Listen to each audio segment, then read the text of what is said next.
Shabbat Shalom. Shabbat Shalom. Shabbat Shalom. Shabbat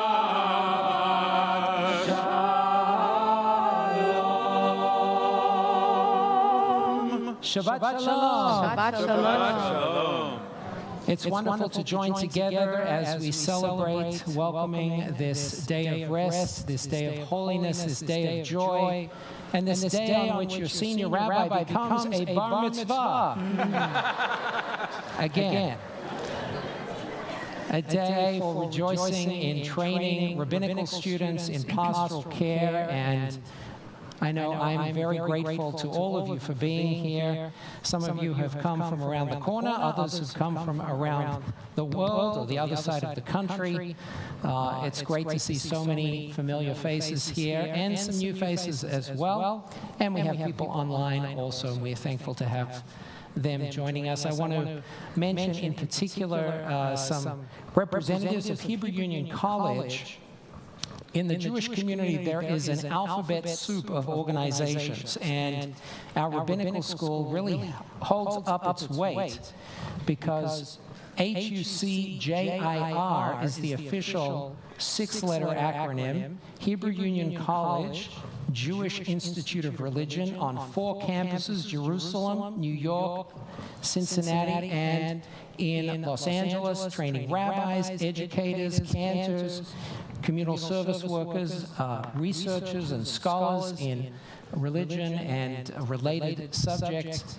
And it's where I was trained, it's where Rabbi Rayner was trained, Cantor Grant was trained, not Cantor Waltzman, which is also an excellent cantor.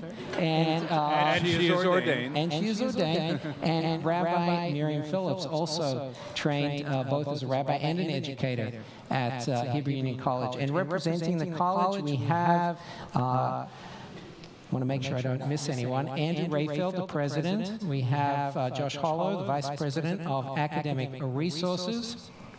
Rabbi Devorah Weisberg, who is the HUCJIR Rabbinical School Director, and Rabbi Aaron D. Pink, and Professor of Rabbinics, also my thesis advisor and beloved Talmud teacher when I was there. We have Joel Kushner, the Director of Kaufman Institute on Judaism and Health, which oversees the pastoral care program. We have Freddie Rembaum, philanthropic advisor, along with her husband, Rabbi Joel Rembaum. Thank you for being with us. And Tova Larson, who is both the Director of Advancement and Engagement and the wrangler for all of us to make this event happen. Thank you all for being here, and we will be hearing from several of those people that I mentioned throughout this evening. I also want to particularly welcome and thank Leona Aronoff-Sedaka, who I'd like to invite up to the bima at this time to introduce the candle lighting blessing, which can be found on page 120 and 121.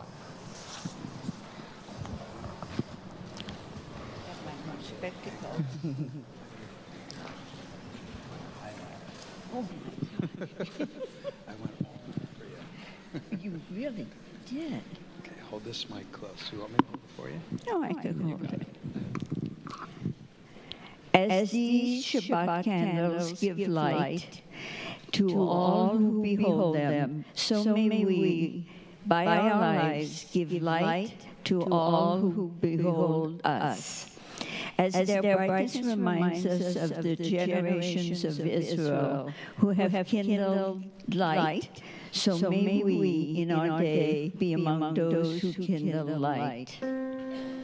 Baruch atah Adonai, Eloheinu melech haolam, asher kidshanu b'mitzvotav, v'tzivanu להדליק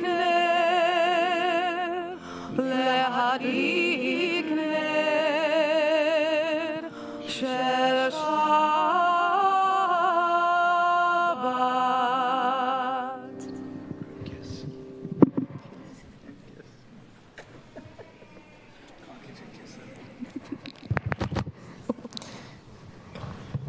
Let's welcome Shabbat with the words of Lecha Dodi, page 138, and we'll be joining together in verses 1, 2, 5, and 9.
Verse 5.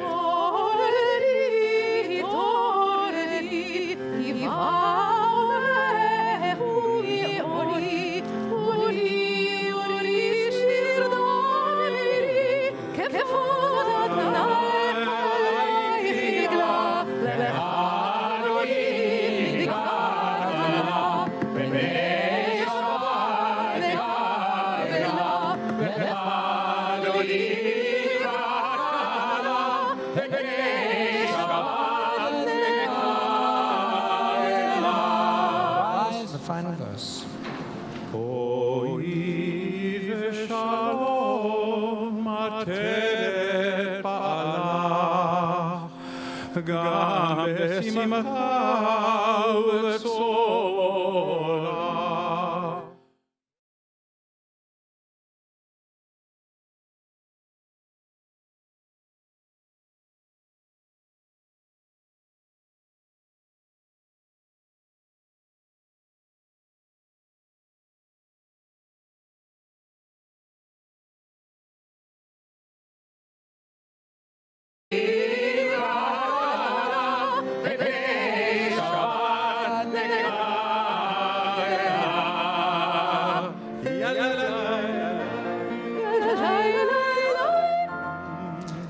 Let's remain standing as we join as a community on page 146 for the call to prayer, the Baruch Hu.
Please be seated.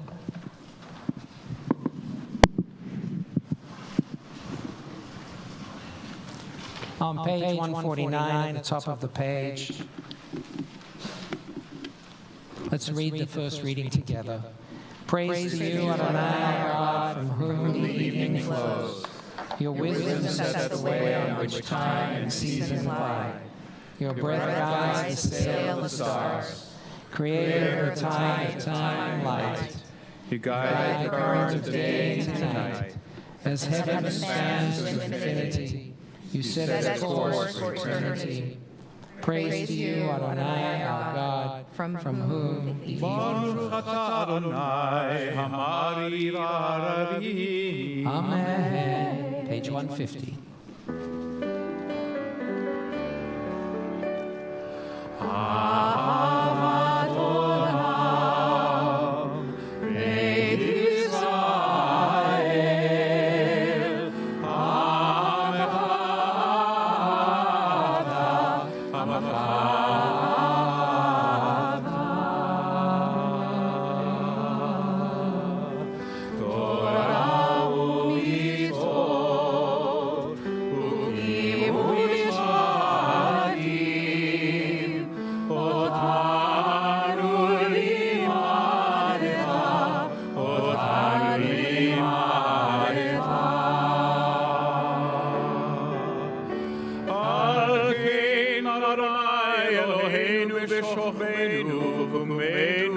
נשיח בחוקיך, ונשמח בדברי תורתך, ובמצוותיך לעולם ועד, כי הם חיינו, ואורך ימינו,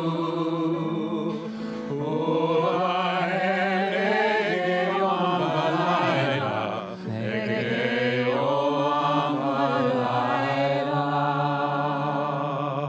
ואהבתך סימנו לעולמים. Rise, the Shema, page 152. ברוך אתה אדוני, אוהב עמו ישראל. שמע ישראל, אדוני אלוהינו, אדוני אחד.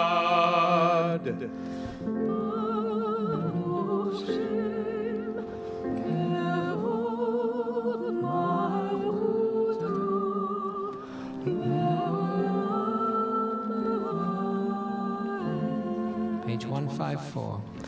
ואתה היית אדוני אלוהיך, בכל לבבך ובכל נפשך ובכל מאודיך, והיו הדברים האלה, אשר אנוכי מצווך היום על לבביך, ושיננתם לבביך, ודיברת בם, בשבתך בביתך, ובלכתך בדרך, ובשוכבך ובקומך, וקשרת מאוד ידיך, והיו לטוטפות עיניך, וכתבתם על מזוזות ביתך ובמשמריך, למען תזכרו ועשיתם את כל מצוותיי, והייתם קדושים לאלוהיכם.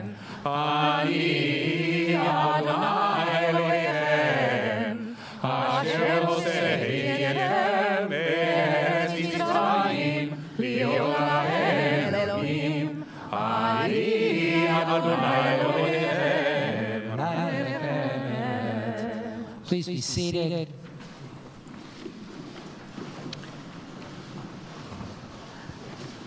And on page 155, let's join together in this adaptation of the Ve'ahavta passage we just read. Let's read this together. Love God with every heartbeat, with every breath, with every conscious act. Keep in mind the words I command you today. Teach them to your children. Talk about them at work. Whether you are tired or you are rested, let them guide the work of your hands. Keep them in the forefront of your vision. Do Not leave them at the doorway of your house or outside your gates. They are reminders to do all my mitzvot, so that you can be holy for God. I am Adonai your God. I I led you out of Egypt to become your God. I am Adonai your God. Page 158, the words our ancestors sang when they crossed the sea and entered a new era of freedom. Page 158. מי כמוך באלים אדוני, מי כמוך נהדר בקודש, נורא תהילות, אוסף אלה, נורא תהילות, אוסף אלה. מלכותך ראו בניך, בוקע הים לפני משה ומרים, זה לי אנו ואמרו, אדוני ימלוך לעולם ועד, אדוני ימלוך לעולם ועד, אדוני ימלוך לעולם ועד. ונאמר, כי פדרנה את יעקב וגלו מיד חזק ממנו, ברוך אתה אדוני גאל ישראל. Amen. Page 160, Hashkivenu.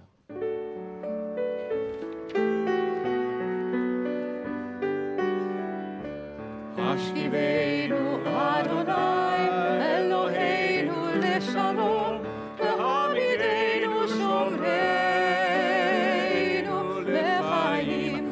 השכיבנו אדוני אלוהינו לשלום, והעמידנו שומרנו לחיים. והעמידנו שומרנו אלוהינו לשלום, והעמידנו שומרנו אלוהינו לחיים. והעמידנו שומרנו לחיים.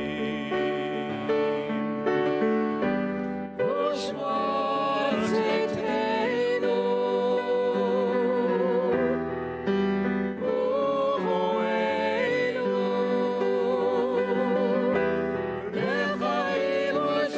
ושלום מעתה ועד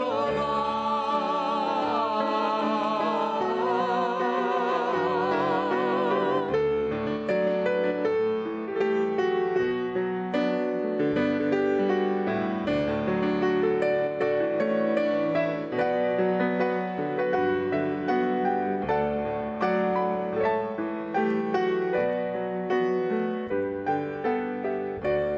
השכיבנו אדוני אלוהינו לשלום, והעמידנו שומרנו לחיים. השכיבנו אדוני אלוהינו לשלום, והעמידנו שומרנו לחיים. והעמידנו אלוהינו לשלום, והעמידנו אדוני אלוהינו לשלום, והעמידנו שומרנו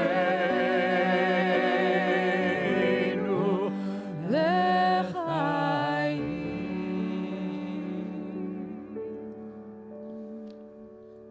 ושמור צאתנו ובואנו לחיים ולשלום, מעתה ועד עולם. ברוך אתה אדוני,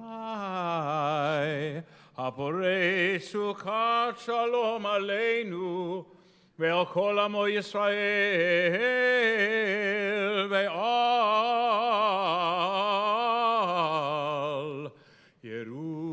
ירושלים. Amen.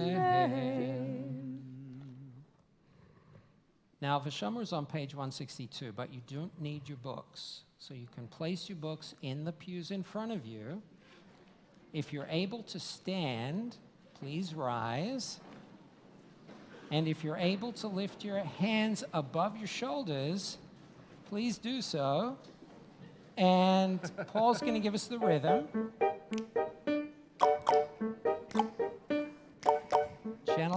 our inner Tevye.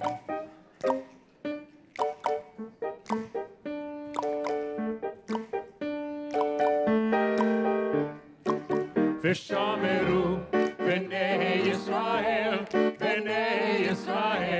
את השבת לעשות, את השבת לדורותם, ברית עולם. ושמרו בני ישראל, את השבת לעשות, את השבת לדורותם, ברית עולם. ביני ובין בני ישראל עוד היא לעולם. ביני ובין בני ישראל עוד היא לעולם. ושמרו בני ישראל, את השבת לעשות, את השבת לדורותם, ברית עולם. כי ששת ימים עשה אדוני את השמיים ואת הארץ. כי ששת ימים עשה אדוני את השמיים ואת הארץ. ושמרו בני ישראל, את השבת לעשות, את השבת לדורותם, ברית עולם. וביום השביעי שבת ויהי נפש.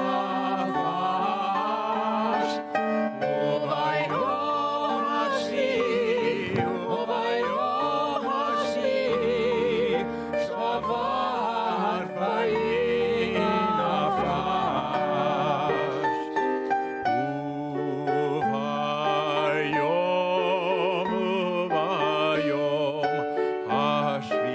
השביעי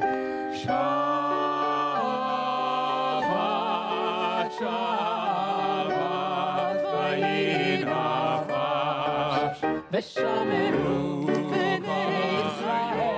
בני ישראל, את השבת לעשות, את השבת לדורותם, ברית עולם. יללללי, יללללי, יללללי,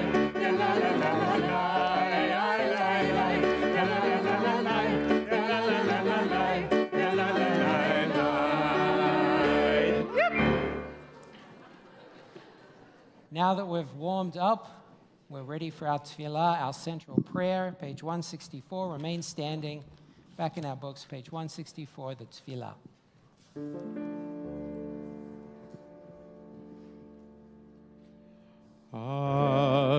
Adonai sefatai tiftach ufia tehilatecha.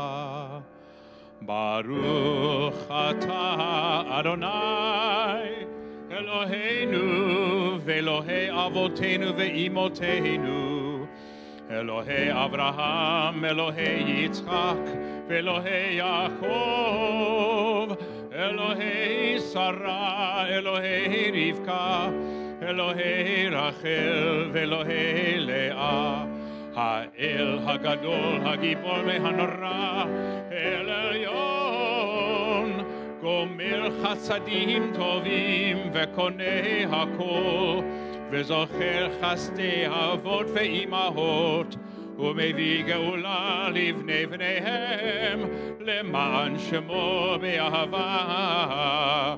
מלך חוזר ומושיע ומגן, ברוך אתה אדוני, מגן אברהם ועזרת שרה. 168.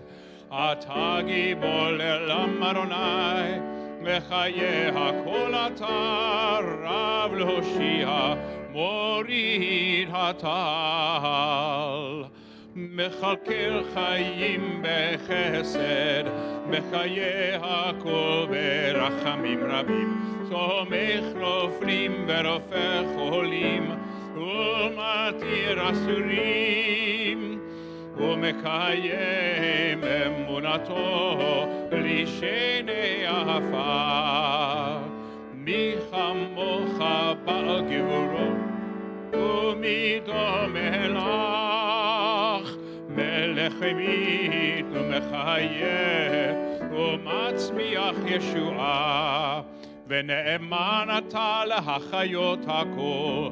ברוך אתה אדוני מחיי הכל. אתה קדוש ושמך קדוש, וקדושים בכל יום יהללוך סלה. ברוך אתה אדוני האל הקדוש.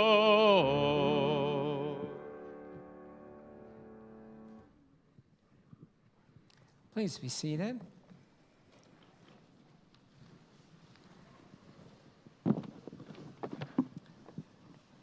Let's continue now in silent prayer, the prayer on the page or the prayer of the heart.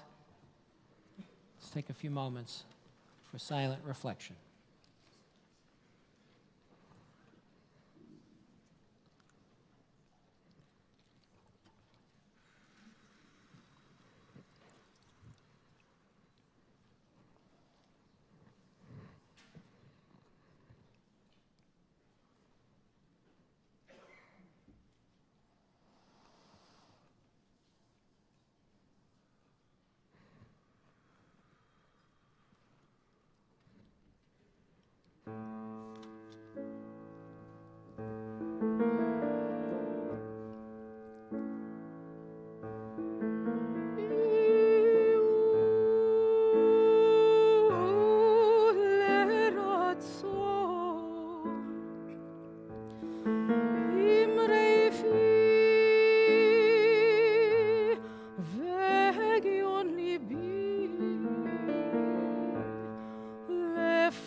נחלתך, ורעים ונשאים עד העולם.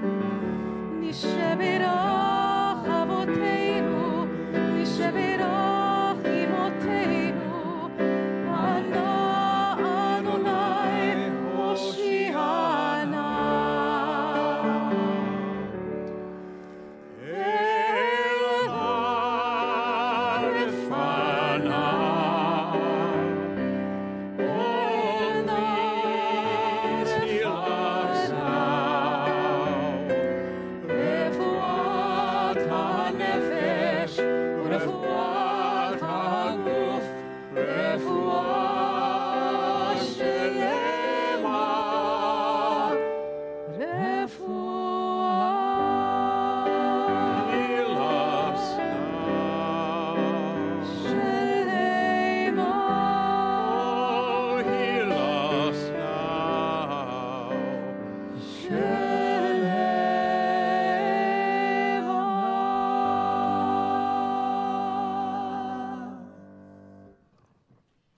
Friends, we've now reached the Kiddush, which will lead on behalf of the congregation up here on the bima, but you will have wine or grape juice as the service concludes, and you head out to the dinner or to the oneg. But for now, I'm going to ask you to please rise as we lead the Kiddush.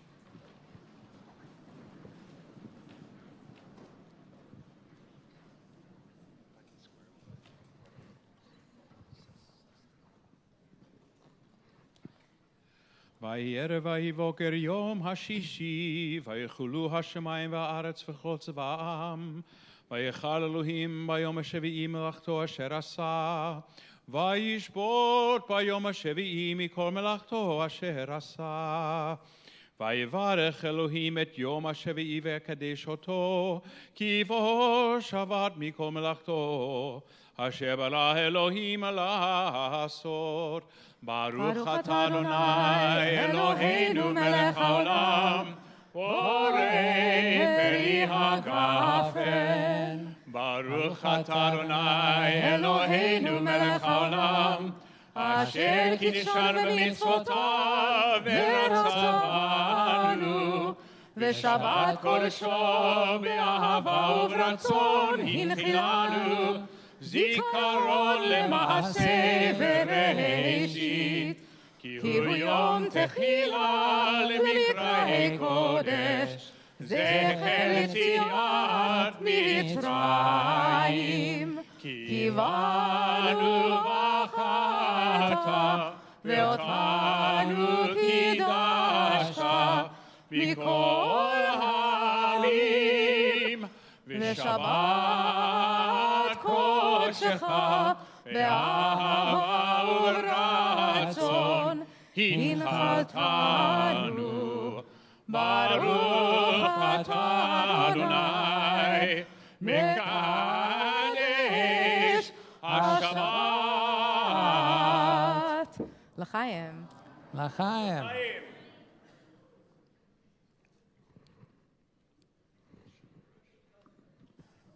Please be seated. President's going to come to this podium.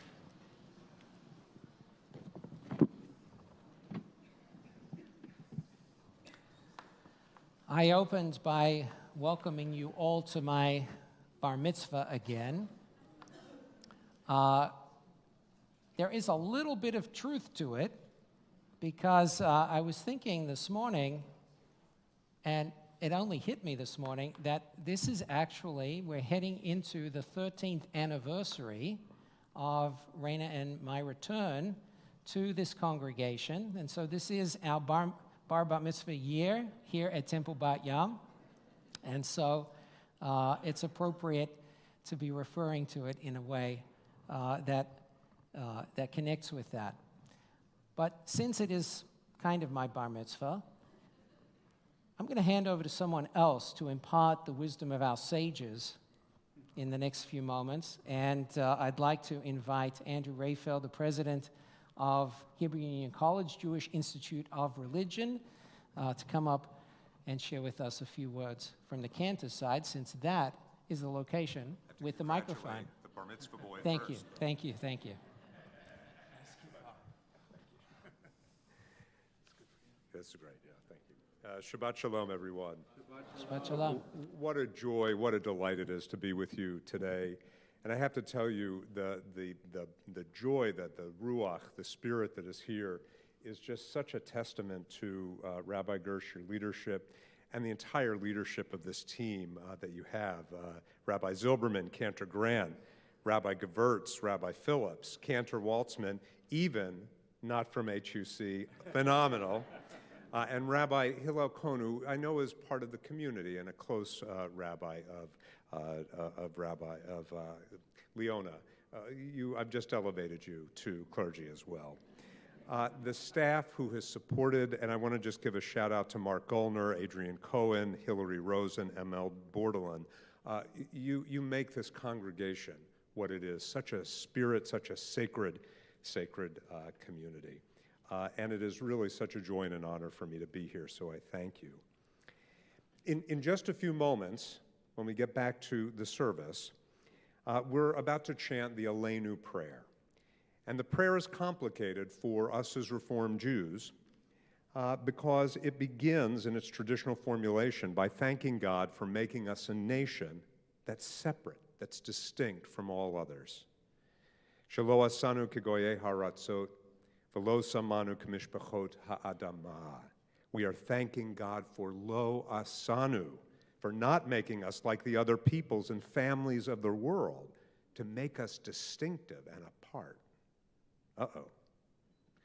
Fortunately, the prayer ends in a very different place, concluding with the words Bayom Hahu, a day will come that peace and justice will rule the world.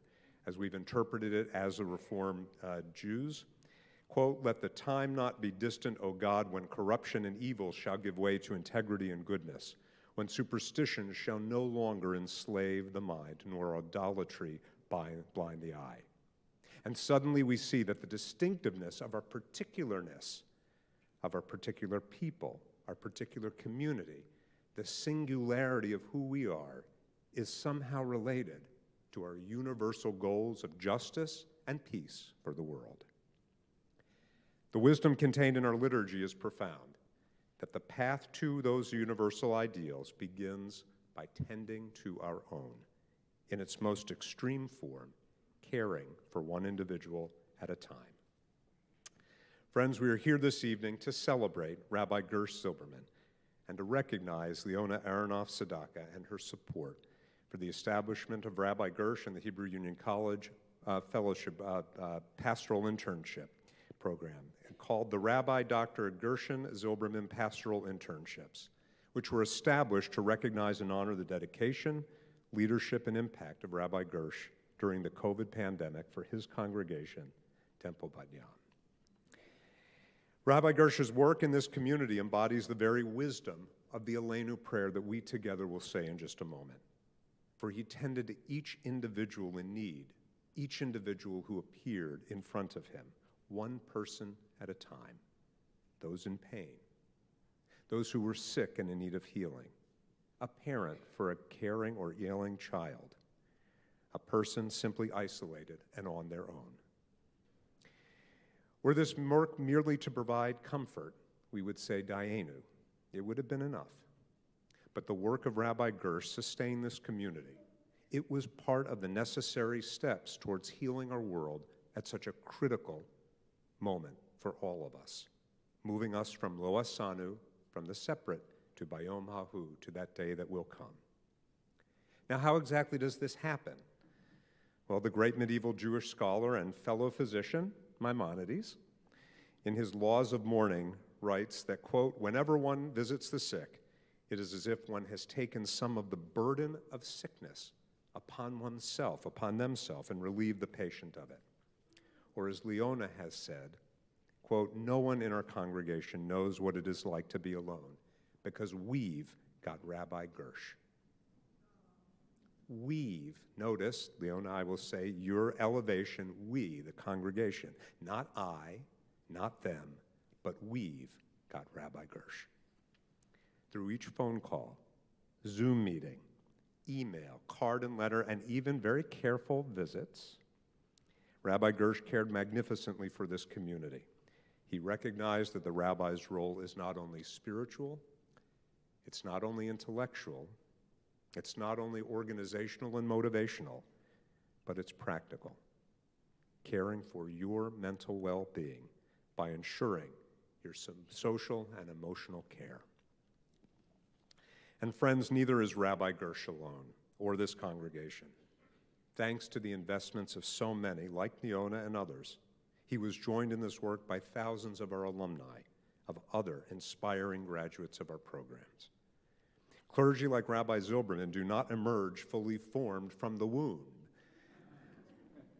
nor do storks deliver them on the footsteps of congregations and other sacred spaces. They are created by the faculty at Hebrew Union College and other peer institutions. And that's because HUC is driven by the Jewish imperative, na'aseh v'nishma, that we must do and learn, that we must apply Jewish wisdom to care and support individuals and communities, celebrate with them in times of joy, comfort them in times of sorrow, and strengthen our communities so that they can live lives of meaning and purpose. Our learning and teaching is grounded in practice and the reality of life. This idea of learning that is celebrated, that is centered in practice, is reflected in what it means to be holy, as discussed in this week's own Torah portion. Reflecting on this week's lesson, our own Rabbi Devorah Weisberg, who is here with us tonight and director of our rabbinical school, observes a quote, "Among the things that the Mishnah teaches that are without measure are acts of kindness and caring for others, welcoming guests, rejoicing with a couple at their wedding, accompanying the deceased to their final resting place. These ethical mitzvot that the early American Reform movement saw as the essence of Judaism reflect our belief that the way we treat other human beings is a core Jewish commitment. To seek holiness through ongoing withdrawal from the world is the antithesis of Judaism." Rabbi Weisberg, thank you for that wisdom. In translating the wisdom of our tradition to change our world, we follow a model of medical schools, one that you will, as we've been through 2 medical school programs essentially, that translate the discovery of academic science in the lab to heal the patient by their bedside. At Hebrew Union College, we follow a similar approach, bringing Jewish wisdom from the Beit Midrash, the house of study or the academy, to the many batim, houses in which Jewish communities live, the Beit Knesset, the Beit Cholim, and our own Baita, our houses of worship, healing, and our own homes. And to do this, our learning communities are designed as laboratories of academic inquiry and spiritual exploration. The fund that now bears Rabbi Gersh's name supports pastoral internships for our rabbinical students. Pastoral internships are fieldwork experiences that complement the academic study in pastoral care and counseling with a hands-on practicum to explore, exercise, and expand those skills learned in the classroom. 3/4 of the time are spent in the field, while 1/4 is dedicated to reflection and supervision in a classroom or office. One of our students, Elias Chayet, a 5th-year student in the CPE, the Clinical Pastoral Education Program, run by Dr. Joel Kushner, who's also here with us tonight, explained that the internships become an active laboratory to practice and enact Jewish principles. He wrote to us that his pastoral care and chaplaincy are rooted in several major Jewish themes, including the concept of seeing every person as an individual, B'Tselem Elohim, that each of us created in the image of God. That helps him to see a person's whole soul rather than the outward components of that soul, things like their physical appearance, the way they use language, or the tone and the way they speak. With this experimental approach, Elias can develop his skills within a supportive environment. He writes, quote, "There have been moments when I became overly committed or felt overly responsible for patients. I felt myself connecting with their stories and beginning to assume information rather than asking about it. At times, my assumptions led me to fixing tendencies rather than simply empathy. Staying inquisitive and empathetic became key to correcting this misstep." To repeat what Maimonides said, whenever one visits the sick, it is as if one has taken some of the burden of sickness upon themselves and relieved the patient of it. And thus, while we celebrate the role of the pastor in relieving pain, we also recognize the pain that each of them must bear to successfully do that work. And thus, Rabbi Gersh, we should be all that more grateful for what you did for this community during the pandemic. You not only held them, you did so by taking on that burden yourself. Some people collect things. Some people collect honors. This evening is about Rabbi Gersh because of what Leona loves and collects: rabbis. And I want to recognize not only Rabbi Gersh and the other rabbis and the clergy team, but also Rabbi Hillel Cohn, I mentioned before, who I know has been so important to you as well. I'm so grateful to be part of this evening's celebrating to recognize Rabbi Gersh Zilberman for your accomplishments as a congregational rabbi and what you inspire in others. For it's only through such investments in this work that HUC can hope to make new collectibles just like him. And so now we turn to the Aleinu, from the particular to the universal, from caring from one individual at a time to supporting the community in order to achieve justice in our world. And may we do so quickly. Ken Yehi Ratzon. May it be God's will. Ken Yehi Ratzon. Shabbat Amen. Shalom. Shabbat Shalom. Thank you.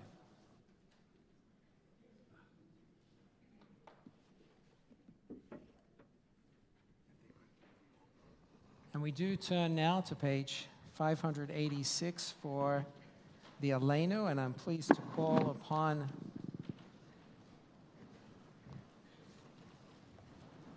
Devorah Weisberg and Joel Kushner, who are already on their way up. Thank you. Representatives of HUC, page 586.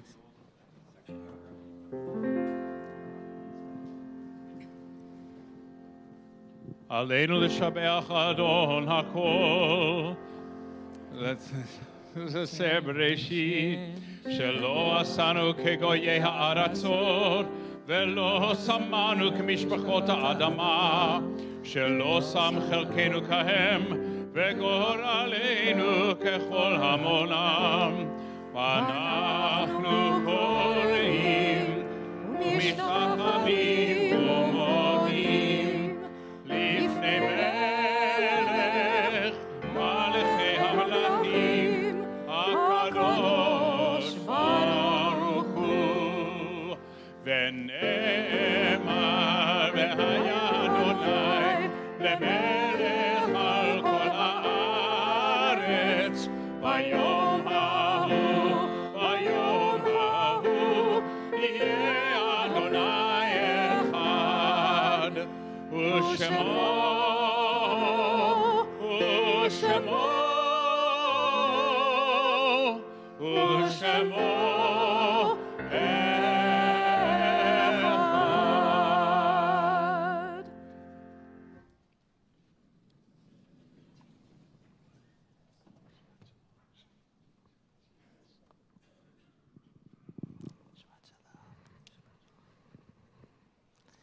Let's remain standing as we turn to page 598, Kaddish Yatom, Monas Kaddish.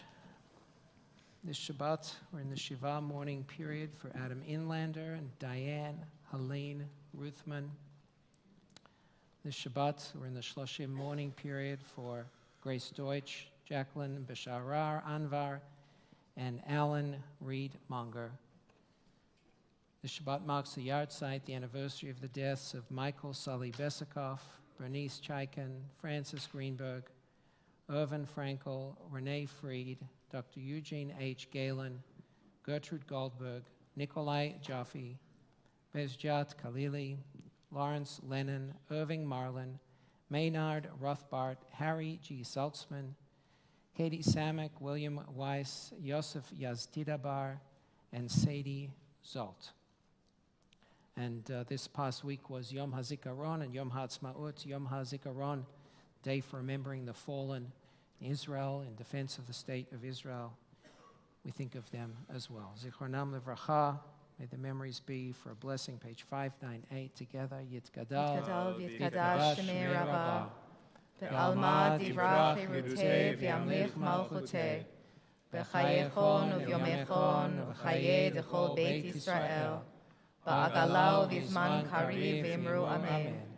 Yehei shmei Rabbah mevarach le'alam u'lalmei almaya, yitbarach v'yishtabach v'yitpa'ar v'yitromam v'yitnaseh, v'yitadar v'yitalev v'yitalal shemei v'kudsha b'richu, le'ela min kol birchata v'shirata, tushbechata v'nechemata, damiran be'alma v'imru amen. Yehei shalama Rabbah min shemaya, v'chayim aleinu ve'al kol Yisrael v'imru amen. Oseh shalom b'mromav, hu ya'aseh shalom, aleinu ve'al kol Yisrael v'imru amen. May the source of peace send peace to all who mourn and comfort to all who are bereaved. And we say, Amen. Amen. Please be seated. All except our congregational president, fabulous congregational president, Adrian Cohen, with some words of welcome and some announcements.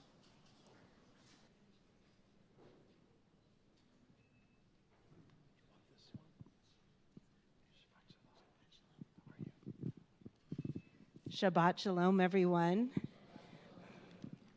I'm so proud of us as a community tonight coming to celebrate Rabbi Gersh, and we get to do it together in the same room, and what a blessing that is. Welcome to all of our distinguished guests, and thank you to Ms. Leona, my dear friend, who put this elegant night together. The flowers are beautiful.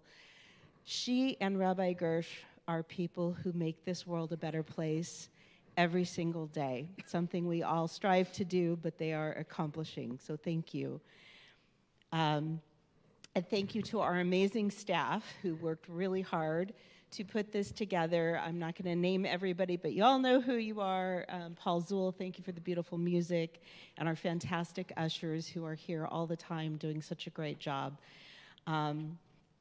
Those of you who have RSVP'd for the dinner, you have your name tags with your table numbers on it. You're going to go out this back door here and find your tables. Those of you who did not RSVP for the dinner, we're not going to let you go hungry. You go out to the lobby, and we do have an oneg there for you, so we can all be together in our own spaces. Torah study this week is in person in the Marcus Library and on Zoom, and we will have coffee and bagels. 9 a.m., J. Callan Coffee Talk returns this Sunday. Our TK through, I think, second graders or third graders will be headed to Tanaka Farm, and over 30 children and their parents have already RSVP'd, but contact Mel B if you want to go. We are celebrating as a whole community at the Jewish Community Center this Sunday, beginning at 12:30, Israel's 75th birthday, and the JCC website has more information on that. And our website and the flyers that you have received have all of the information about our upcoming events, which include, I'm going to just put a plug for our congregational meeting on Wednesday, May 24th, in person here in the sanctuary, and we will have dessert, so please come. Very, very short meeting and longer dessert. So looking forward to seeing everybody here at 7 p.m. We weren't able to do it in person last year, so we're very happy to be able to do that this year. Also join over 100 of our members for our Legacy Society. Talk to Debbie Margolis if you're interested. And finally, last but not least, Sorrel would have my head if I didn't add this, but we are having a movie night Sunday, May 21st at 4 p.m. from an award-winning Israeli director. The movie is called The Other Story, and talk to Sorrel afterwards if you want more details about that. And everyone have a lovely weekend and evening. Shabbat Shalom. Thank you. Shabbat Shalom. Thank you, Adrienne.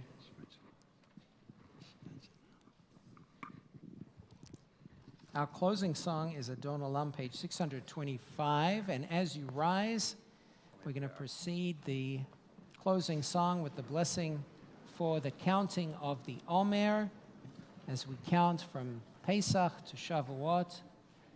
as we connect freedom with the responsibility of learning and living Torah.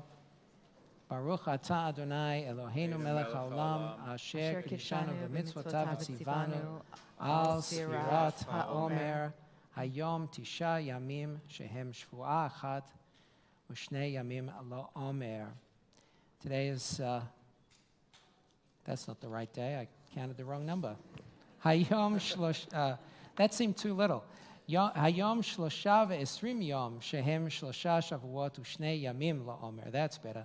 23 days, which is 3 weeks and 2 days of the Omer. Our closing song, Adon Olam, page 625. In multiple keys. Not at the same time. Adon Olam Hashem Anach B'Terem Kol Yetzir Nivra Beit Na'asa V'Chefso Bo Azai Melech Shemo Nikra Azai Melech Shemo Nikra Ve'acharei Kiknot HaKol Levado Yimloch Ora Ve'hu Haya Ve'hu Ore Ve'hu Yeh B'Tifara Ve'hu Yeh B'Tifara Ve'hu Echad Ve'yesh Sheni Ve'hamshilo Ve'havira Bli Reshit Ve'li Tachlit Ve'lo Ha'oz Ve'ha'misra Ve'lo Ha'oz Ve'ha'misra Ve'lo Evi Ve'chai Golit Ve'tzur Chevri Ve'yetzara Ve'hu Nisi Umanosi Menat Kosi Be'yom Ekra Menat Kosi Be'yom Ekra Ve'yado Afkid Ruchi Ve'etishan Ve'ayira Ve'im Ruchi Gevi'adi Adonai li Ve'lo ira Adonai li Ve'lo ira.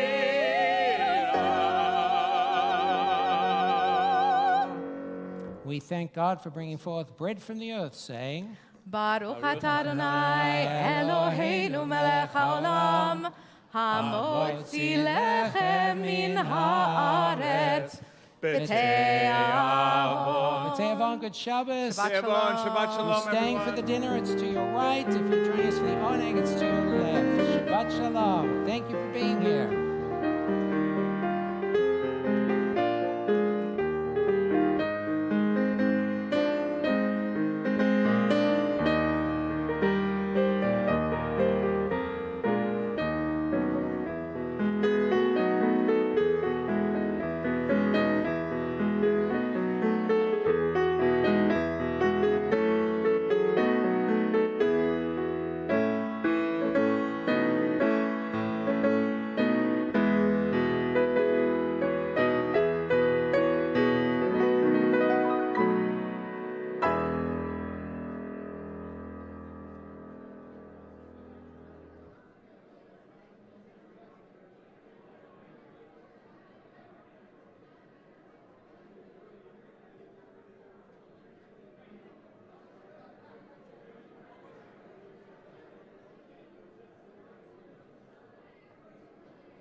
Hey, 1, 2, 1, 2, 1, 2. Should be on Rabbi Miriam's, right? Hey, 1, 2, 1, 2, 1, 2, 1, 2, 1, 2. Good? Lisa's. Yep. 2 bars should be enough. 2 bars should be enough. Turn it off right now, though. I'm going to get some food.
Hey, Sebastian, thank you for being here. Great.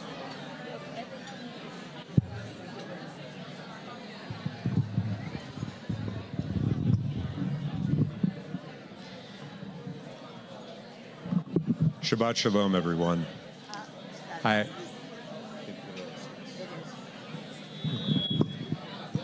Shabbat Shalom, everyone. I'd like to get your attention. It is my distinct honor. It is my distinct honor to introduce to you someone who needs no introduction. Leona Aronoff Sadaka. Leona.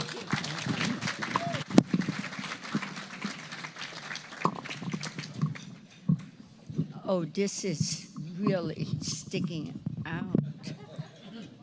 I may be short, but not that short. Okay. Are you walking up? Yeah. Hello, everybody. I am so thrilled that I am the first speaker, because the first speaker is always great.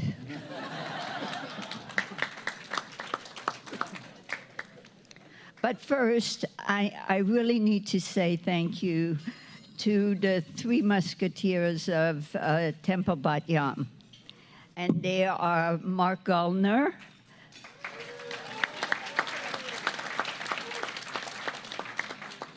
and Hillary and Mel,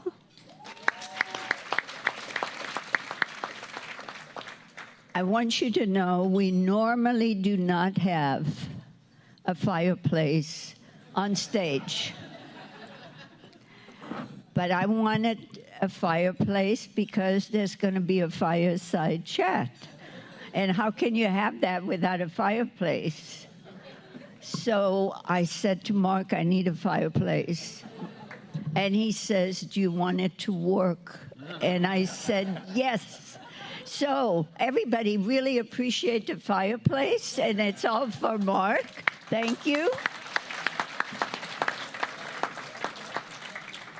And as far as your seating, luckily, Hillary and Mel did all of this on their own because they know everybody. And they have changed the table arrangements, I don't know how many times. Every time somebody said they're coming or they're sick or whatever, and they always did it with a smile. And I think, Rabbi Gersh, you have some of the best people around you, and everybody loves you.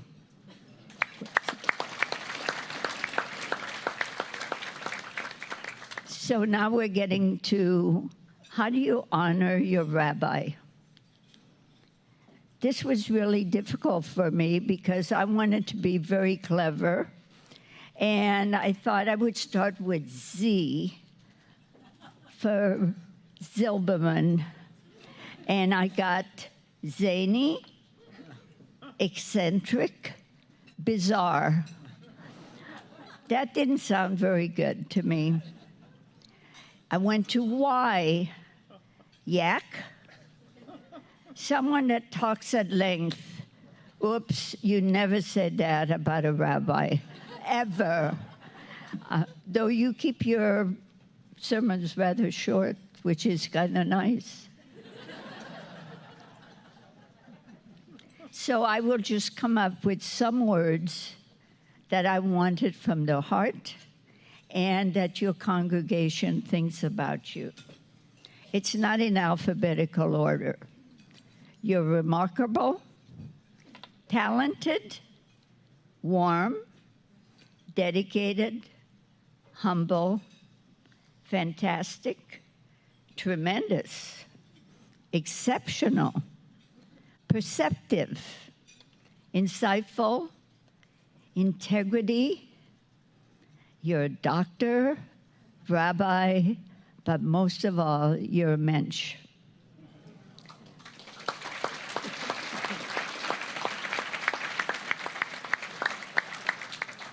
Now, Dr. Zilberman did not come to Hebrew Union College with all the above traits. He did have one trait missing, which was rabbi. But I am getting ahead of myself in this story of Rabbi Gersh. I want to introduce you to two Yiddish words. One is mensch, and one is beschert. Mensch is a wonderful word that we use quite often, but one has to remember that when you use mensch to someone, it's the epitome of a nice human being, and that is you. Beschert means it was meant to be. Everything in life was meant to be. I believe in that. And so many years ago, when Rabbi Rayna was a student at the Cincinnati campus of Hebrew Union College and ready to start her fourth year of studies, she decided to visit Australia. And as fairy tales go, she met this handsome doctor at Temple Bat Israel in Melbourne. Now you know that is every Jewish mother's dream. And so began the American branch of the Silverman family, with Rabbi Rayna, Adira, Noah, and Mira. We're joined tonight with the Australian branch, Rabbi Gersh's parents, Ziona and Albert Zimmerman, here all the way from Australia. Would you please stand? Would you please stand so everybody knows what table you're at?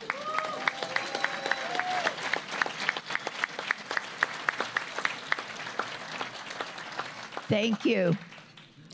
So this was beschert, meant to be. While all this career changing was going on in Australia, back in San Bernardino, California, my rabbi and friend of 35 years, Rabbi Hillel Cohn, one of my collections. Actually, it's my first collection. We're almost the same age, but I think he's younger. That's not so good. Anyway, he said to me one day, I want to introduce you to Hebrew Union College. And I said, okay. However, this wonderful rabbi was very wise. He knew how to ask for the sale. He says, there is a board meeting in 2 weeks. I'll pick you up and take you. I spent an hour and a half drive to Los Angeles at the campus of HUC, practicing in my mind, how do I say no? Now, no is not in Rabbi Cohn's vocabulary, and can't is not in my vocabulary. I met the then president of HUC, Rabbi Dr. David Ellenson, Dean Rabbi Louis Barth, and Freddie Rambaum, who is right here with us tonight, and she was head of development, and the board. I was so impressed that I became a board member and am to this day. By the way, when Rabbi Hillel Cohn retired, his congregation set up a scholarship fund in his name at HUC, and our own Rabbi Miriam Phillips was one of the recipients of that fund.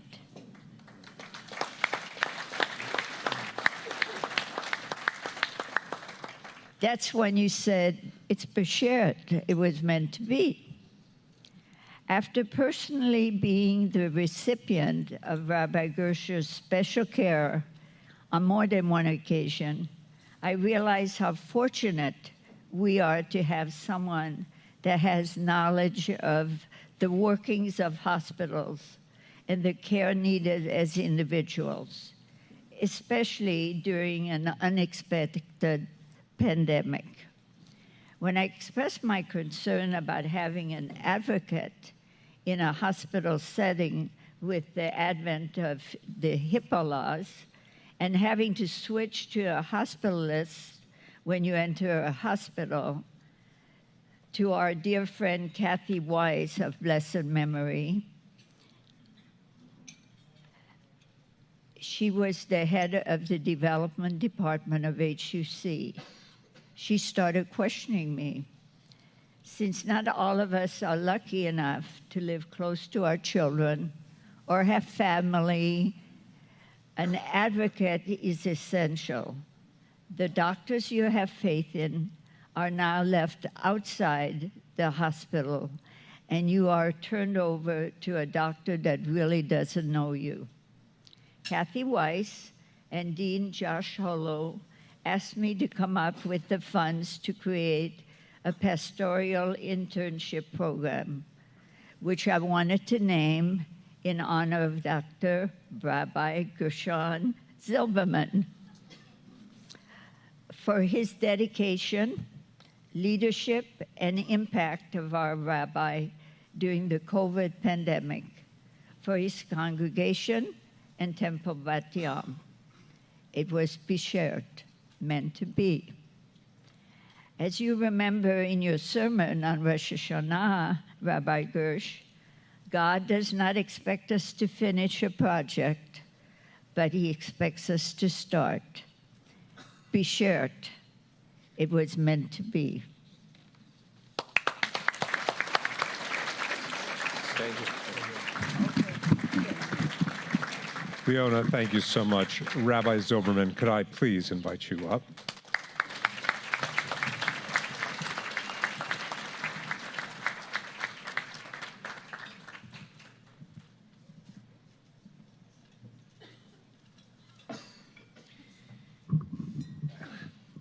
What a joy it is. Go for it. The wonderful thing about having a fellowship named after you is that every student that comes to the program will carry your name with it, and with that, the spirit of your leadership of this congregation and your past career as well, and your training and your guidance and your support. And we wanted to leave you, hello? We wanted to leave you with something that you won't have to wait till you run into one of our thousands of alumni, but could actually have on your mantle. And so we have here from Hebrew Union College Jewish Institute of Religion, in honor of Dr. Rabbi Gershon Zilberman, beloved leader of Temple Bat Yahm, who inspired the Dr. Rabbi Gershon Zilberman pastoral internships at Hebrew Union College Jewish Institute of Religion, and then in Hebrew, the very quote from Maimonides that I used earlier today, that the relief that you provide the patient is due to the burden that you take on yourself. Presented on April 28th, 2023, with our deep, deep appreciation to Leona and to you. Thank you so much. Thank you. Let's turn this around. Thank you. Thank you.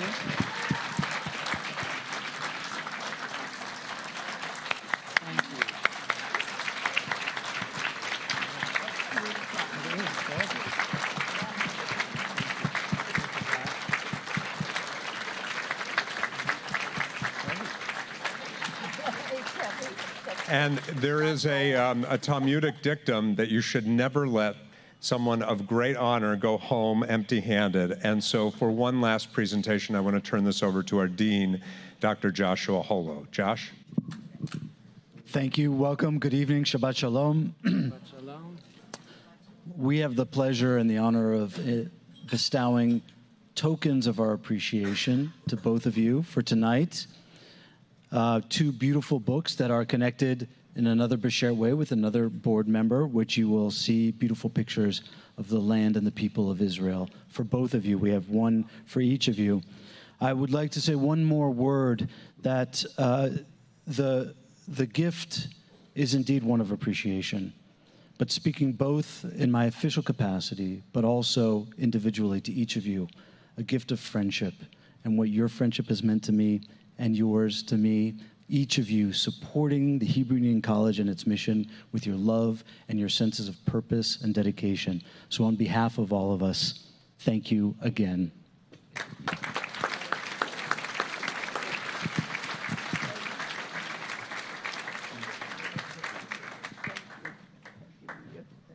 So, we're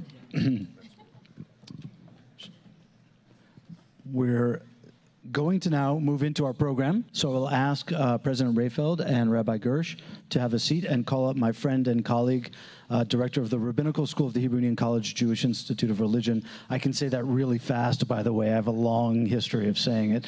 Rabbi Devorah Weisberg to join me on this here. Thank you.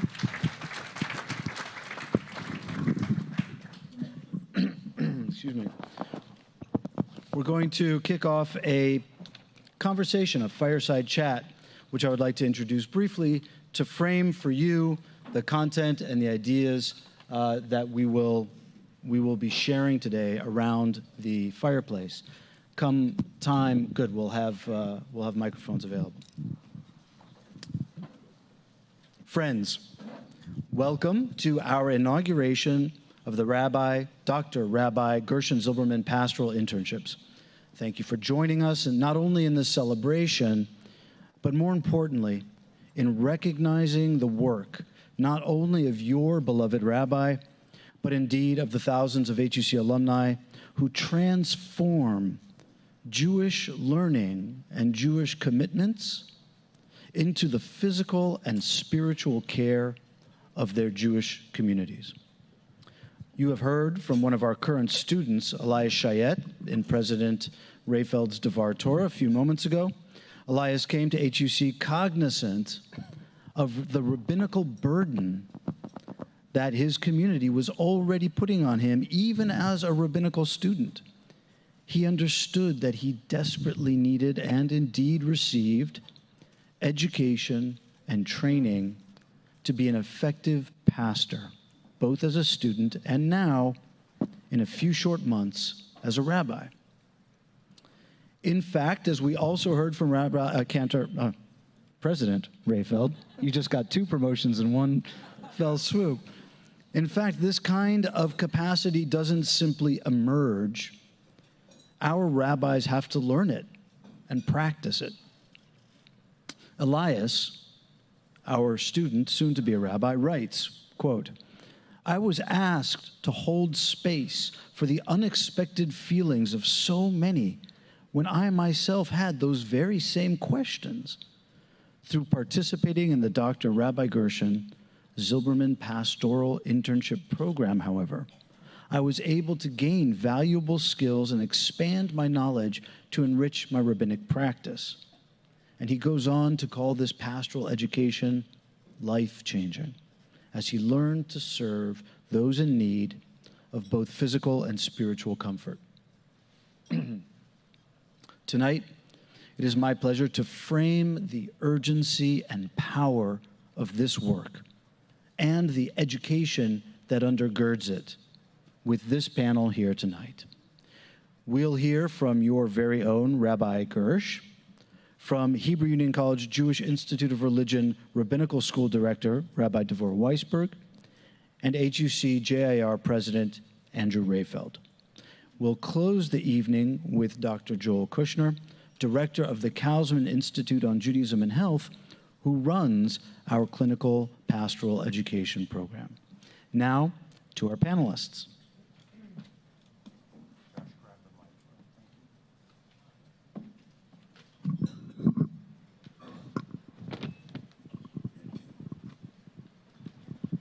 I'd like to begin with Rabbi Gersh.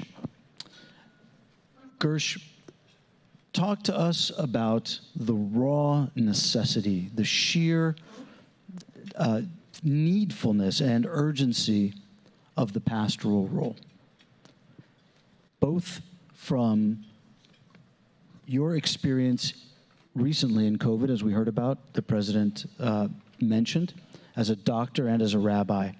How did this experience change your understanding of your pastoral role and what from it have you taken with you to this day and looking forward?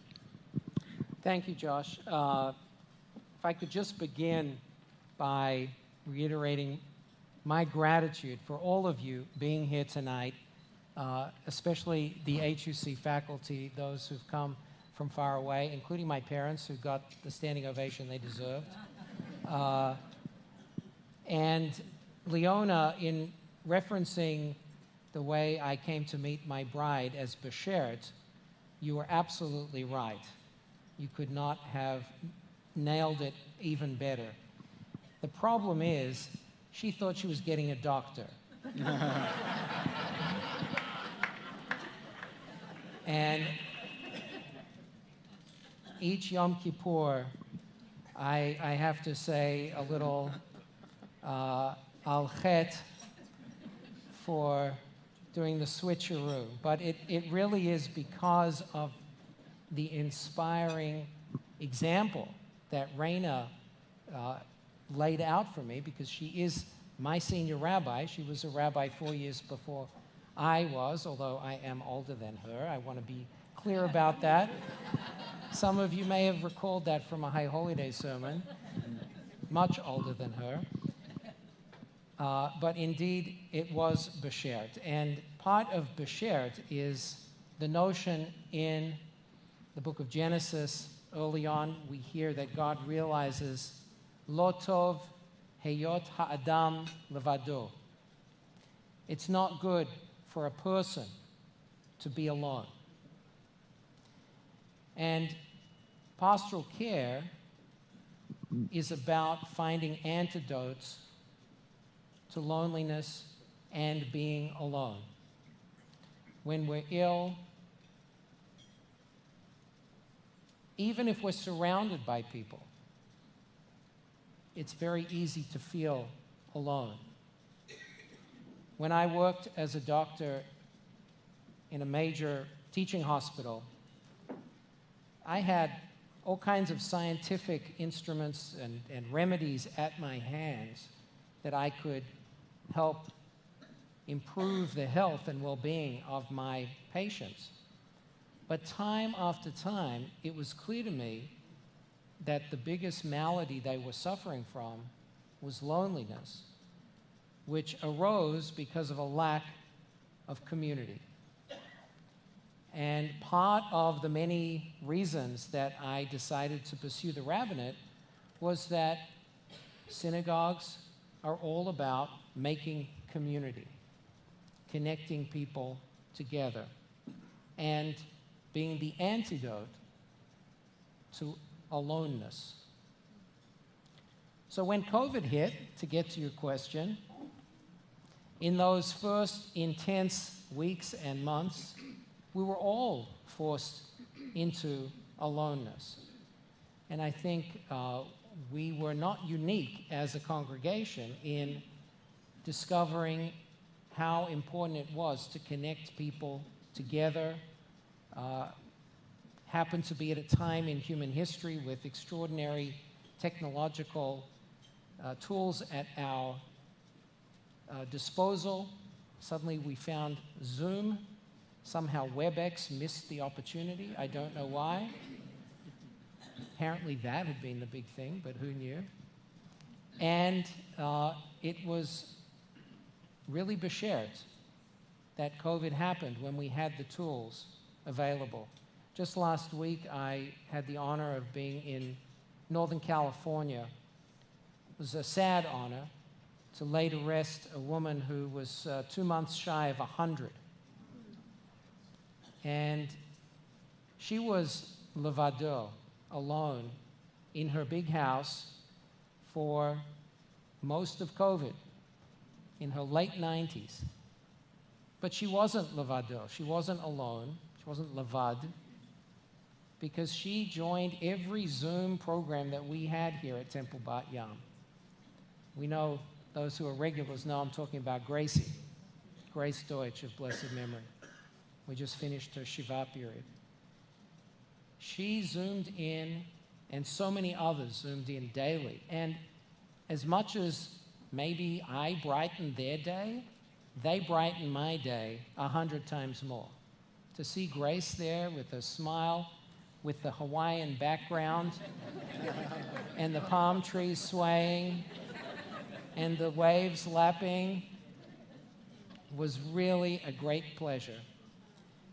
And so, as much as I may be helped, I think this whole congregation helped us come back together and be stronger through the adversity that we faced. Thank you. Thank you. It speaks volumes to the experience and to your leadership. Rabbi Weisberg, so much of rabbinical education, the business of HUC-JIR, is in fact a mystery to those of us in the community, all of you, who depend on our rabbis.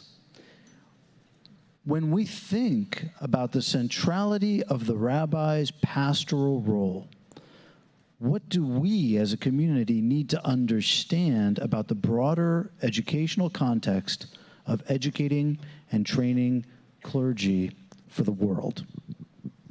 Thank you.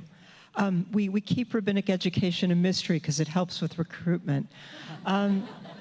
So rabbinic education at HUC-JIR is built on 3 pillars. One of them is what we might think of as Jewish studies. It's making sure that your rabbi knows the prayer book, that he knows the Torah that he's going to teach to you, that he knows the history of the Jewish people. That's what our faculty are trained to do, and to make sure that they understand it not simply as in a traditional sense, but they understand that Judaism has evolved over the centuries, over the millennia, and will continue to evolve, and that we need to teach it as a living tradition. The second thing is that we want our rabbis to grow as spiritual leaders, to have a sense of their own relationship to God, to have a healthy prayer life, and to be able to make Judaism compelling and meaningful to everyone they meet. And finally, we're teaching them to become professional, just as Rabbi Gersh, who I've never called Rabbi Gersh before, but just as when he was in medical school, it wasn't enough to know anatomy. He needed to know how to work with all of those tools that would be at his disposal. So too, our rabbis need to know how to give a good sermon. They need to know how to perform a funeral, to officiate at a wedding. They need to know how to work with their board. They need to know how to raise money. All of these things we teach them. And so pastoral care falls theoretically into that third basket, the basket of professional skills. But I want to share with you something very important that I tell all of my students, and that's that every aspect of a rabbi's work is pastoral. When a rabbi teaches, she needs to be aware not only of what she's teaching, but who she's teaching it to and how it's going to impact the way that they experience the world. When a rabbi prays and leads religious worship, it's not just that they know the Hebrew well or they know the order in which the prayers come, but that they recognize that we come to synagogue to have a powerful experience, that when I went to synagogue on Rosh Hashanah, the first year after my mother died, in the middle of the liturgy, when we got to who shall live and who shall die, and how do we know about the days of our lives, I burst into tears. The rabbi was very apologetic. She saw me and I said, no, this was exactly what I needed. This prayer for the first time really, really hit me hard in a way that helped me heal after the loss of my mother. So everything your rabbi does is done in the pastoral framework. That's one of the things that makes him the incredible rabbi he is. He was an excellent student, I assure you. One of my best. But what really, really impressed me was not just his brain, it was his heart and his soul. And I know that's what really touches you as much as his teaching. That's what we want for all of our rabbis. that they can take Jewish tradition, they can take the Torah, they can take the prayer book, they can take Jewish theology, the thinking of our great scholars, and bring it to you to help uplift your lives, to comfort you, to help you in moments of joy. And that's why I tell my students, every interaction a rabbi has with the people whom they serve, whatever they think it's called at that moment, whether it's fundraising or a board meeting or a class or a funeral or a hospital visit, everything we do as a pastor. Thank you. So clearly one of the reasons for the mystery of rabbinic education is that it's complicated and deep and far-reaching, even as it funnels down to one of its key purposes, which is to alleviate the loneliness of people in the hospital or existential loneliness. It's a lot to cover, and it's a great burden and demand. And I say burden meaning we rise to the occasion, not that it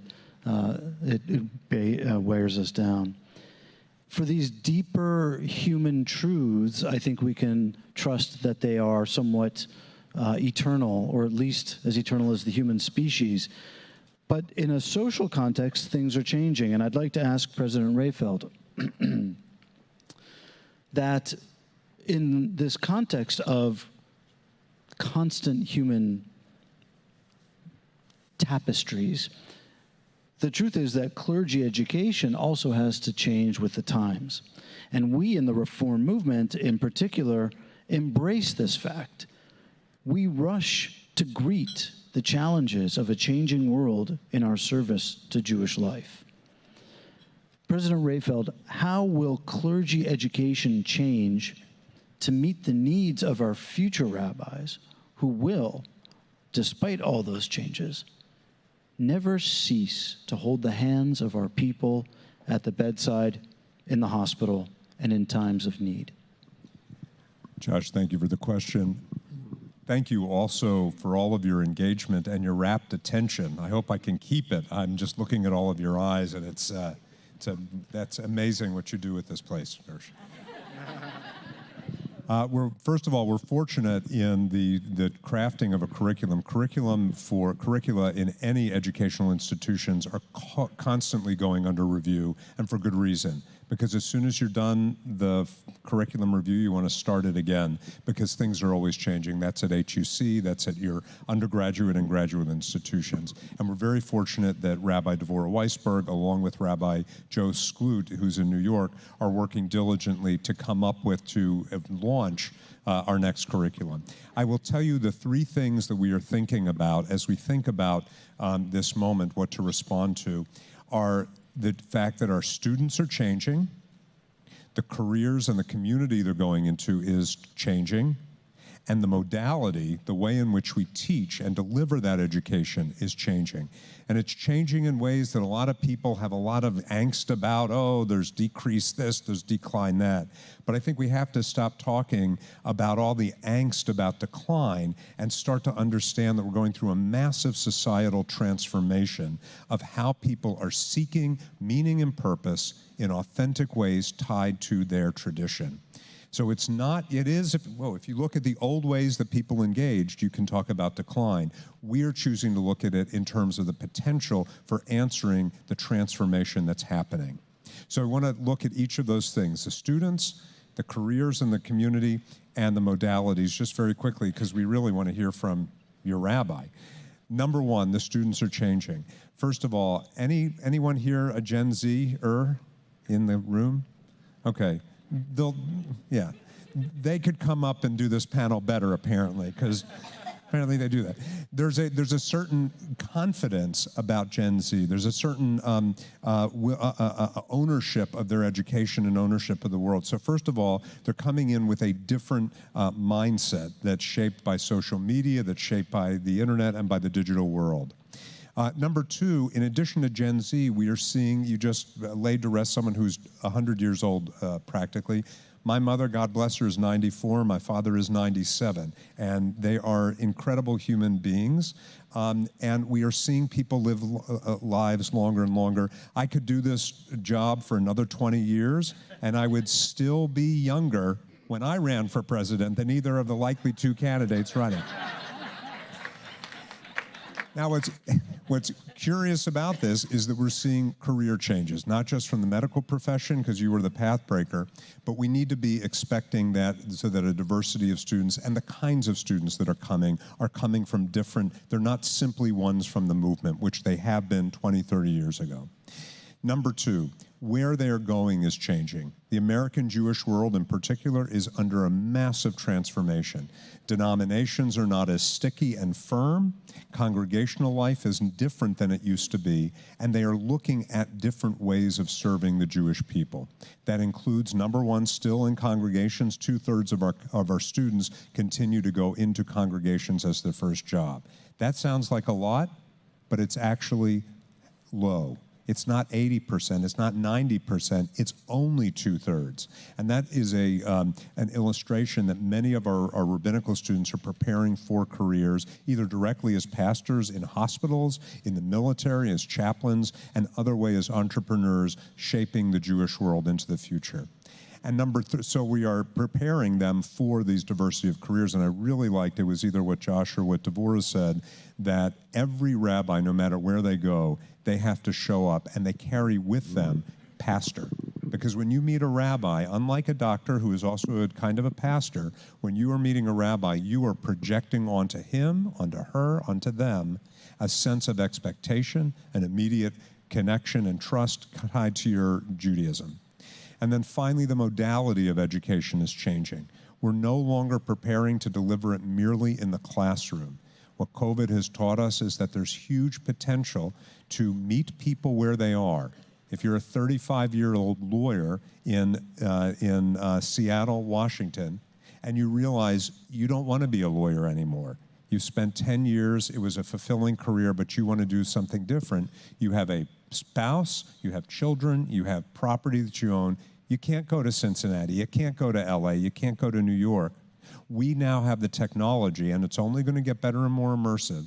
And we are exploring, and we will be launching a pilot of a low residency program that allows you to learn from our scholars in place in partnership with rabbis like Rabbi Zilberman, so you get the personal contact, coming back to one of our facilities as a cohort to get a sense of spirituality and communal development. Will it be perfect? Not in the first year, but will it be different in 5 and 10 and 20 years as technology allows us to be much more immersive? We are going to be leaders in this field and take it a next step with the kind of faculty that we have. So those are the three ways, the kinds of students, the kind of careers they're going into, and the modalities that we'll be delivering. So basically everything's changed. Basically everything.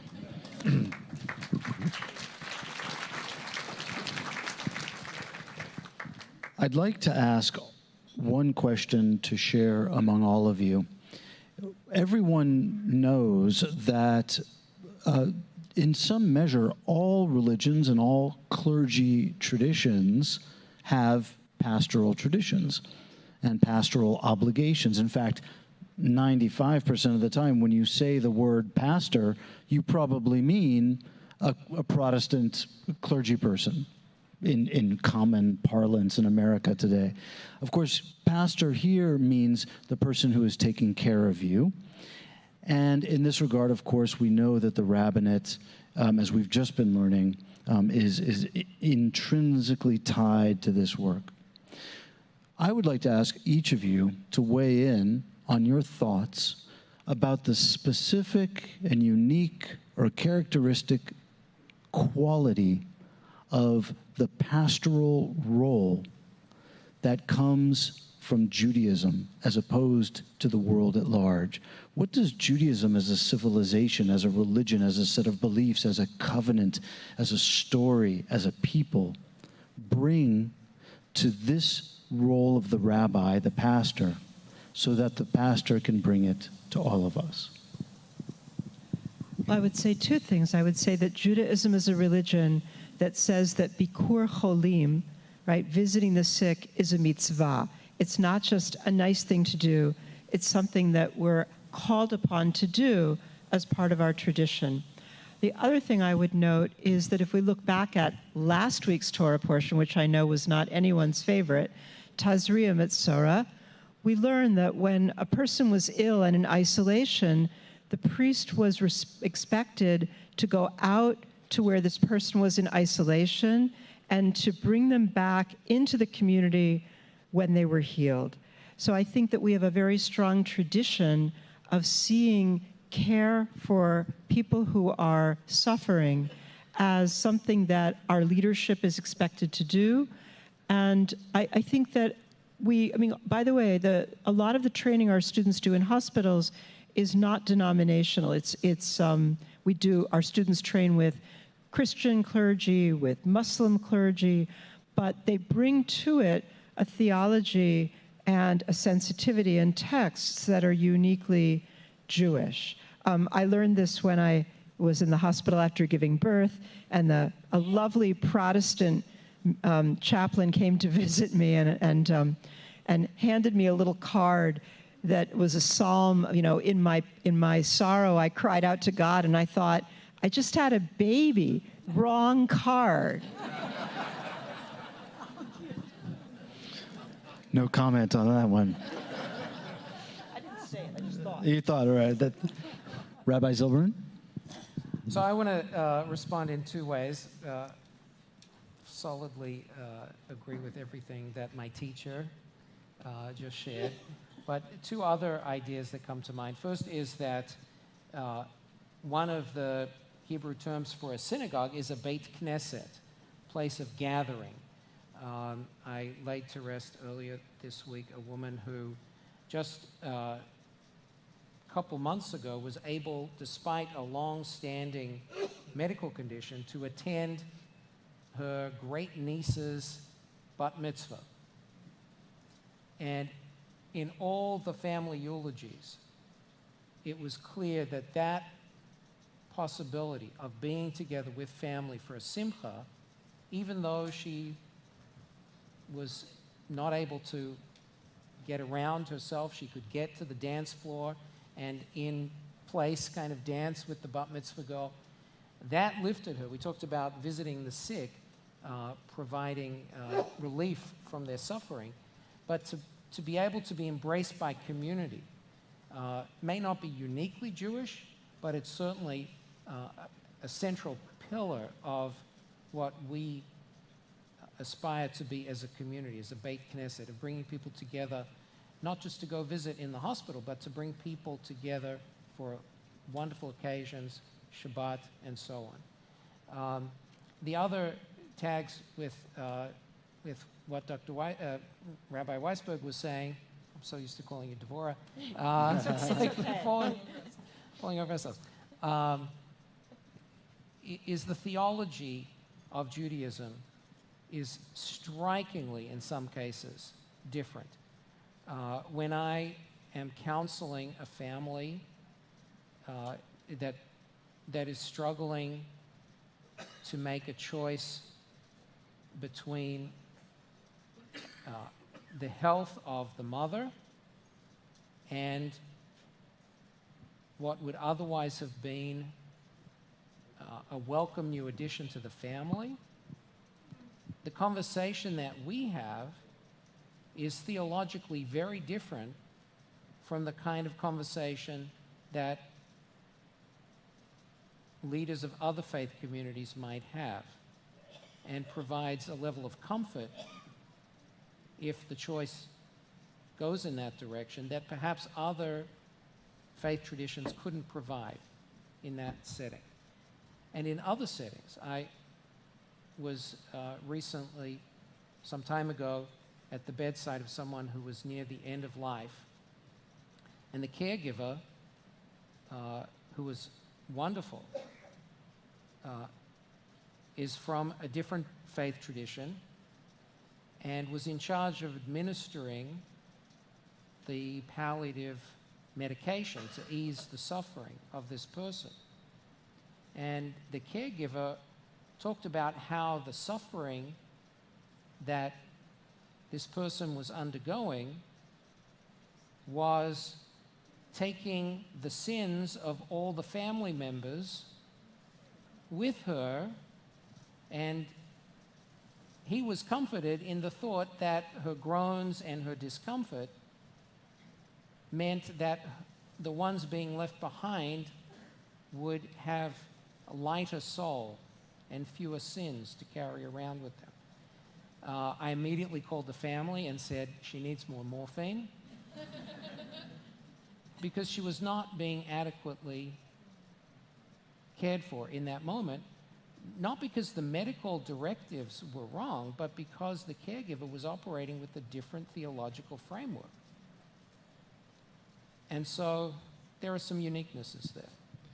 Not merely uniquenesses, but terribly consequential uniquenesses of practical caring on a human level from the Jewish soul. That's an incredibly compelling anecdote. President Rayfeld. Perhaps the most important discovery or finding of the 20th century that most people don't know about was made by a mathematician with the last name of Gödel. And he proved in mid-century that there are things about the world that are true that we can't say why they're true. And this was about mathematics.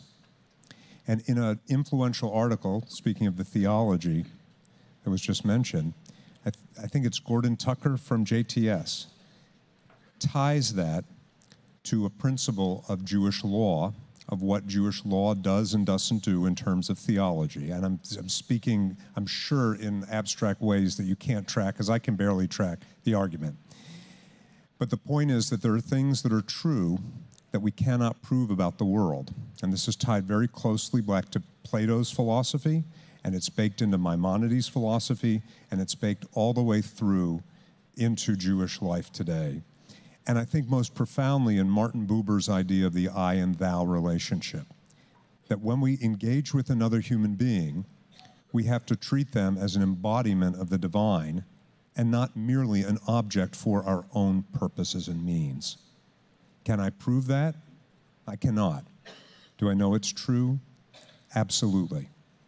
And I believe that at the core of all pastoral relationships is that I-thou core that has to presume under the presumption that it is true and the conviction that it's true, even if we can't prove that underlying theology. I think that's called faith.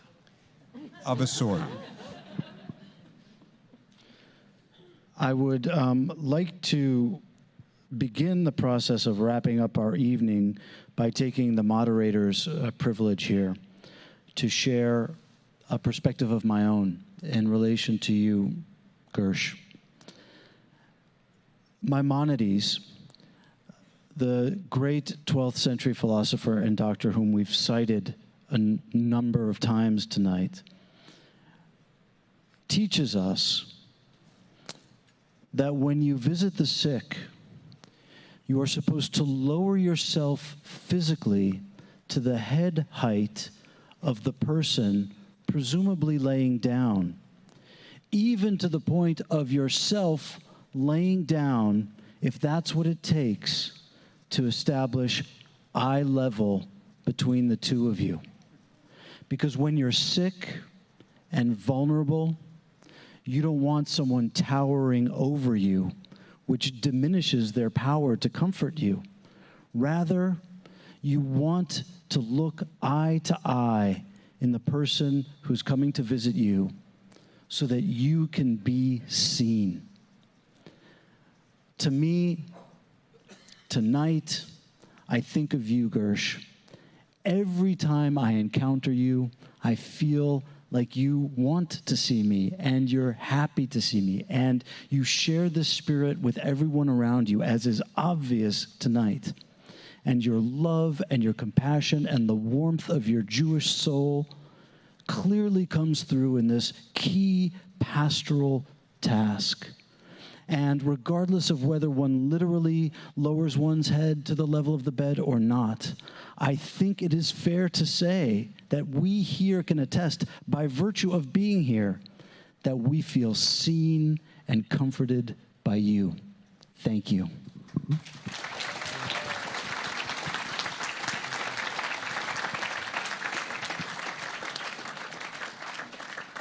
I would now like to invite my friend and colleague, Dr. Joel Kushner, who is the director of the Kaufman Institute on Judaism and Health, wherein our clinical pastoral education and pastoral internships are run, to close the evening, and I'll pass you the microphone.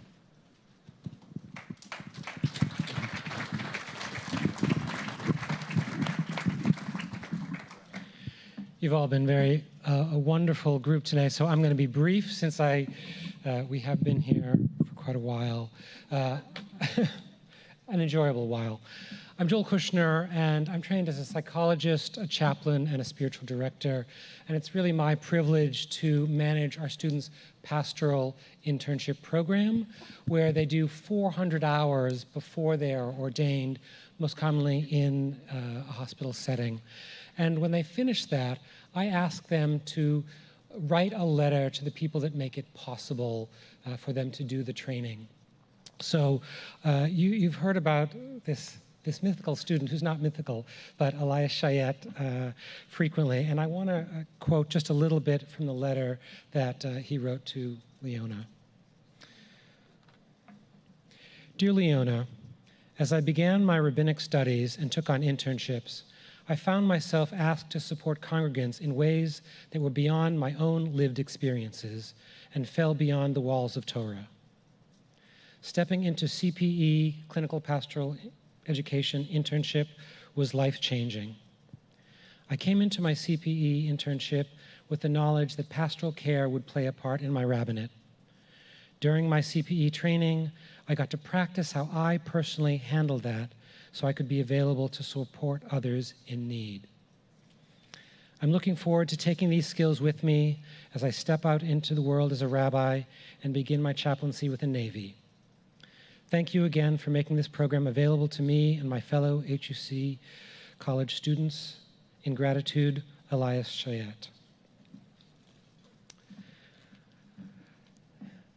This is really a wonderful occasion, and there's so many thanks here to Rabbi Gersh and the clergy staff, the administrative staff that sort of welcomed us, who created this amazing dinner and event. So thank you to everyone who did that.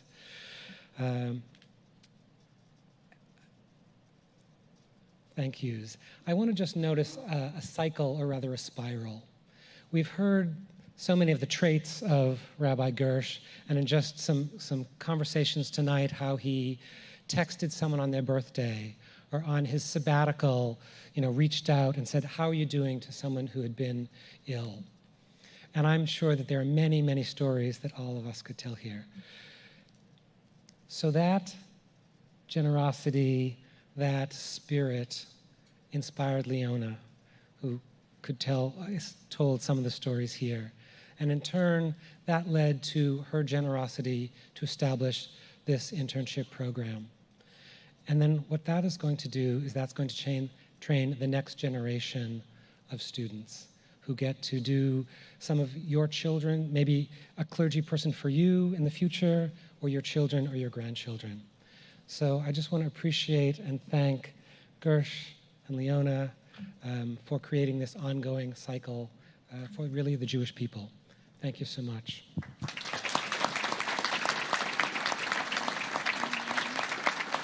Ladies and gentlemen, thank you. Thank you again for being here. And it wouldn't be right to end without mentioning tomorrow morning, 9 o'clock, Torah study with bagels, in person and online. Hope to see you there, 9 o'clock. Coffee Talk Sunday. Thank you.